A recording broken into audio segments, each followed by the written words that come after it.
Bum bum bum bum bum bum bum bum bum bum bum bum. The Peter Dislike Show. Bum bum bum bum bum bum bum. I hope you will join me in a solemn prayer to the God of Dislikes. I want the God of Dislikes to entrust me with 10 tons of gold. Just deliver it to me tonight as I sleep. Have it appear in my room and just let it be, and I'll take good care of it. Uh, and what would I do if I woke up tomorrow and I had 10 tons of gold? For one thing, what would I not do? I wouldn't quit my job. I would speak up for myself a little bit more at my job, maybe if I had a backup. Right, certainly.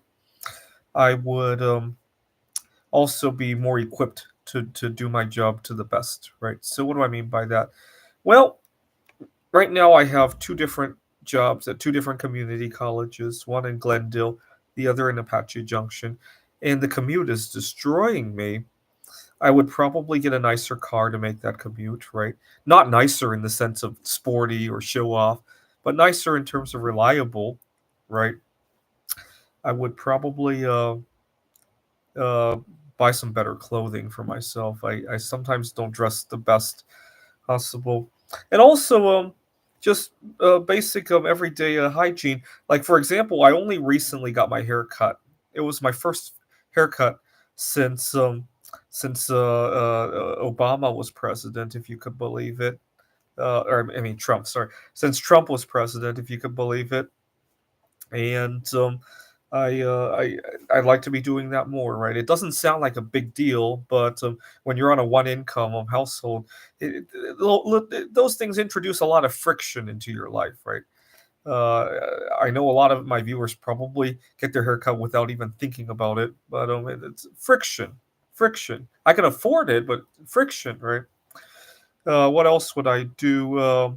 I probably well, we talked about replacing the car. We talked about personal upkeep and hygiene. I probably live in a better location right now. That would simplify my commute a lot. And also, I'd like to be networking more with people. I like to be eating out every meal because when I eat out at the dining hall or at a restaurant and I get to interact with people there, there's always the chance that it will be an interesting interaction. Unfortunately, I often cannot afford that, or I could, but again, it's a lot of friction. Financial friction is the word I want to. I don't know if there's a terminology for that, right? It comes up. It has opportunity costs. Let's just put it that way. I can't just go out to a restaurant without thinking about it, right? If I were in a two income household, maybe that might change, right?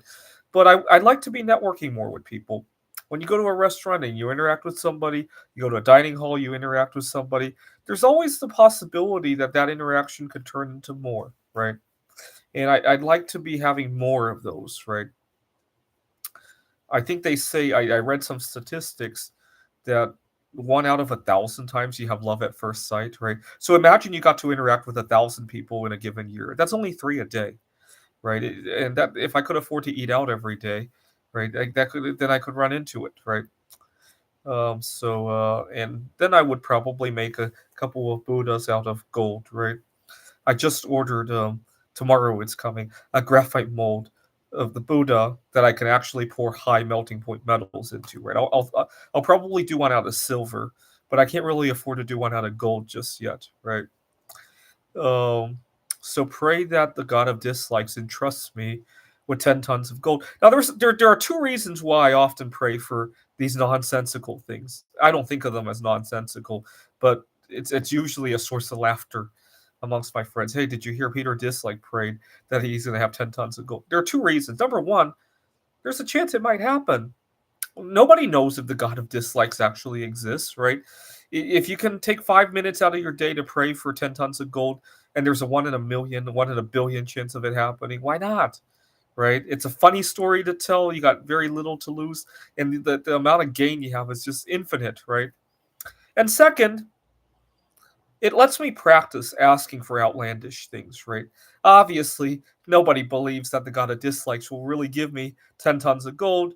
But you know what? Tomorrow, when I wake up and I look underneath my bed and there's not a speck of gold to be found, but yet I still get to live, right? It's not like the God of dislikes has been angry about me asking for this in any way, right? And it serves as a reminder that when I go to my boss's office and I'm having a good performance review, maybe I can't ask for 10 tons of gold, but I could ask for maybe a double eagle, right, or the equivalent of, all right, and it's a reminder that I'm kind of saddened. I had a really good performance review last semester, but I didn't ask for anything. And you got to remember what the reason I got that really good performance review was that I was so heartbroken. I buried my head in my work, and when my boss was praising me about all that, I was still heartbroken. I hardly even heard him praising about it, and as a result, I kind of lost that good performance review. It's kind of sad now looking back at it. I don't know if I should go talk to my boss again. We don't do performance reviews again until September. I don't know if it's too late to uh, wish my boss a happy holiday and explain that I want to talk to you about what happened last September. First of all, how's everything been since September? Oh, good, right? Nothing wrong since then. I want to tell you, I really didn't speak everything I wanted to last September. You got to know. Part of the reason I got this high performance mark is because I suffered some personal tragedies, right? And see I wonder what would happen if I did. I'm going to try that, and I don't think anything bad's going to happen from it. And part of the reason I love asking dislikes or part of the reason I asked you guys to hit the dislike button is because nothing bad will happen from that, right? The worst that could happen is you guys could hit the like button instead, right? And so that's not that bad either, right? And it lets me practice my ask muscle, right? Oh, please leave a dislike. Hey, God of dislikes, could I have $1 million, please? Hey, God of dislikes, right? Could you make me a better artist, right? And then before I know it, hey, boss, I did really well. How about a $10,000 raise, right? Would you like to go see a movie with me, right? It's like a muscle that I can work out, right? By asking for the God of dislikes, right? This is the Peter Dislike Show. Bum bum bum bum bum bum bum bum bum bum bum bum. The Peter Dislike Show. Bum bum bum bum bum bum bum. Bum bum bum bum bum bum bum bum bum bum bum bum. The Peter Dislike Show. Bum bum bum bum bum bum bum. Bum bum bum bum bum bum bum bum bum bum bum bum. The Peter Dislike Show. Bum bum bum bum bum bum bum.